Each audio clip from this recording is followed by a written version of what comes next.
Welcome back to the List Lab, episode 6.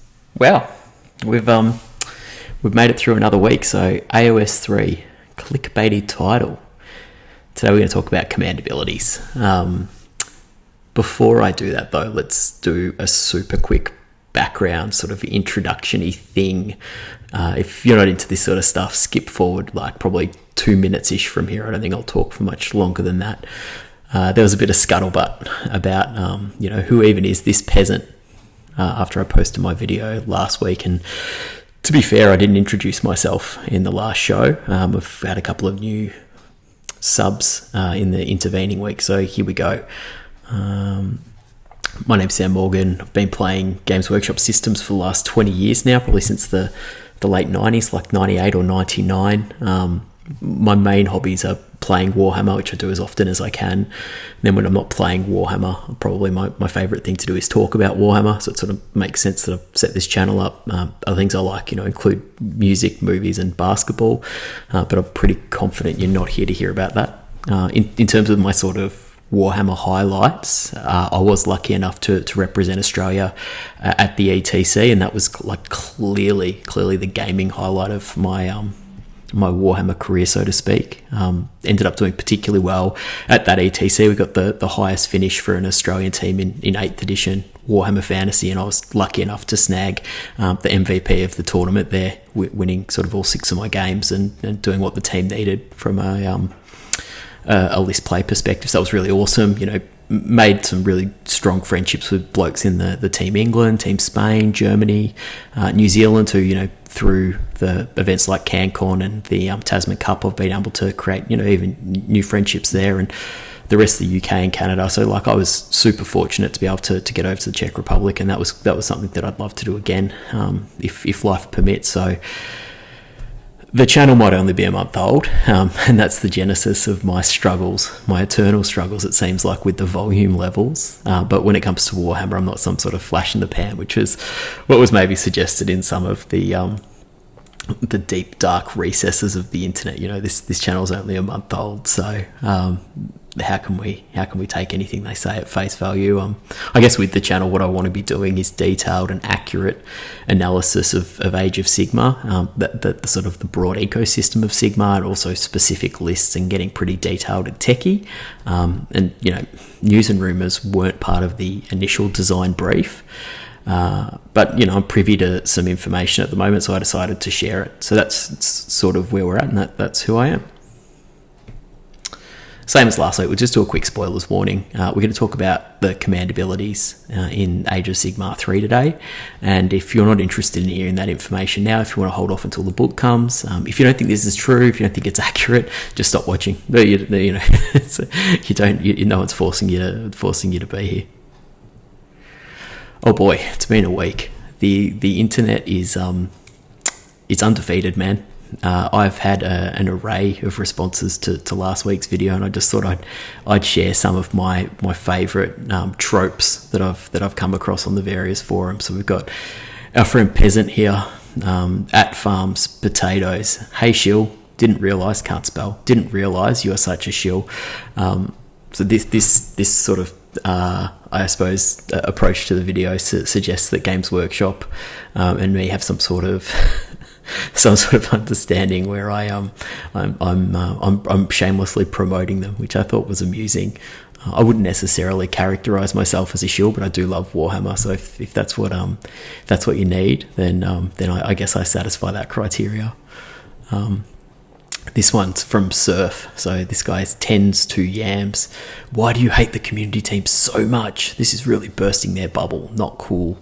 I guess there's an undercurrent of people that think, if the information doesn't come straight from the horse's mouth, then some poor person's crying themselves to sleep. Having worked in comms in the past, I don't think that's the case, but that's an interesting take on the situation. And then this is my absolute favourite. This is a roll gold. So Deep State Conspiracy. This guy, he's GWR Fascists, at GWR Fascists.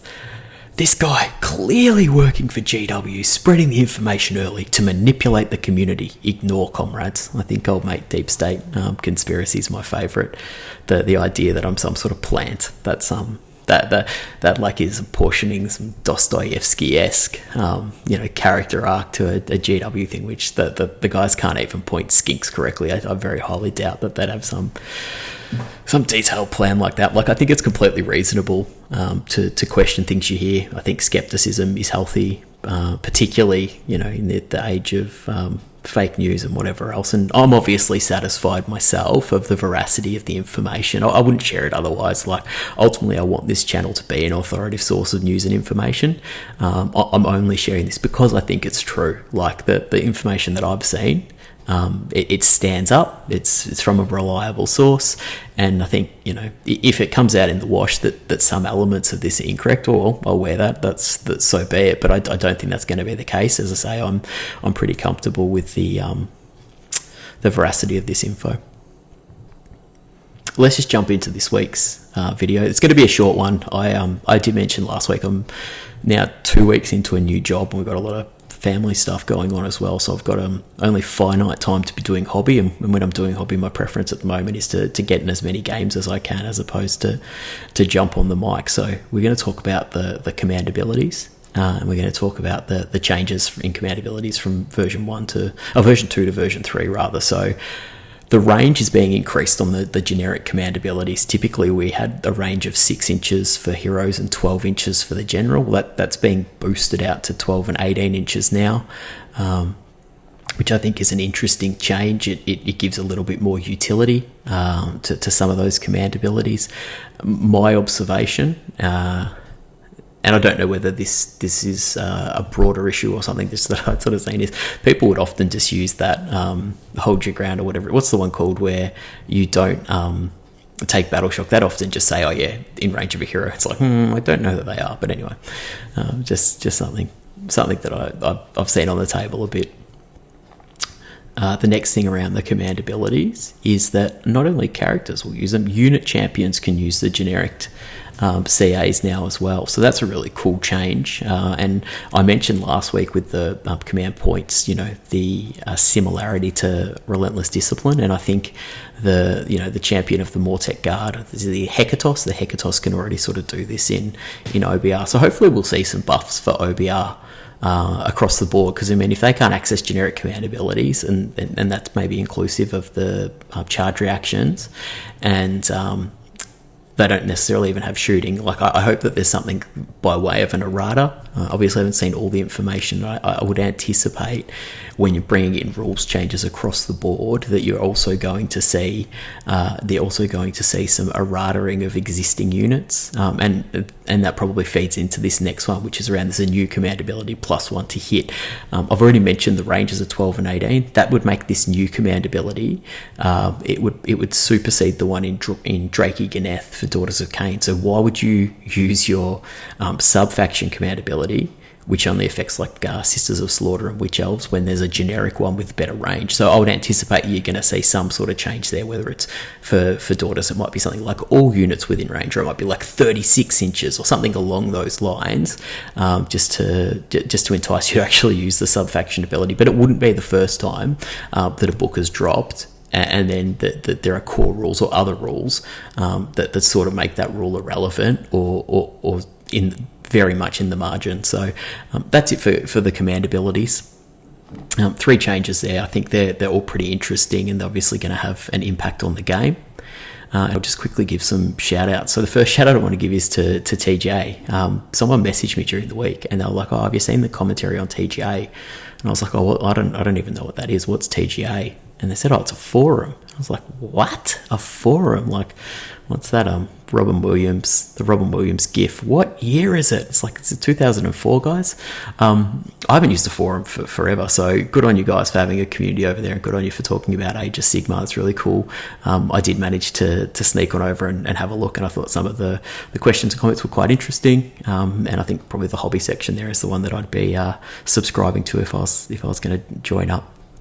The other thing I wanted to give a quick shout out to was Super Mario Brothers 1983. So this is like the relentless pursuit of efficiency. There's someone's just done a sub 5 speed run, which is a number that probably people didn't expect was possible in the past. And I just love the way that the speed runners, that they look at a problem and they look at it from another angle, and they try things and they test and they iterate and they do all these things. They do all these things at the absolute margin. So the bloke that's run the sub 5 minute time was doing this particular landing sequence where it's a glitch and you catch the corner of the flag and the ground, and you sort of fall through that, and the flag auto drops down rather than costing you a couple of seconds. And it's about a 1 in 10 move for professional Mario players, like professional speedrunners. And this guy, there's four opportunities to do it in the game, and this guy hits all 4. So it's at like 1 in 10, 1 in 100, 1 in 10,000 for him to pull that off. But the sum of those savings is what ultimately got him over the line, which I just thought was really awesome. One final shout out, it's not on the screen, but obviously Wormafest is this week, so we're going to find out one way or another the legitimacy of this information, aren't we? So I'm really excited to hear what they have to say about Age of Sigmar 3. I would anticipate they'll announce Age of Sigmar 3 in the Monday, but it might be the secret reveal at the end of the week. But all things being equal, when I jump on the mic next, there might actually be some news about AOS3 through an official channel, which is really cool, and I look forward to talking to you all then.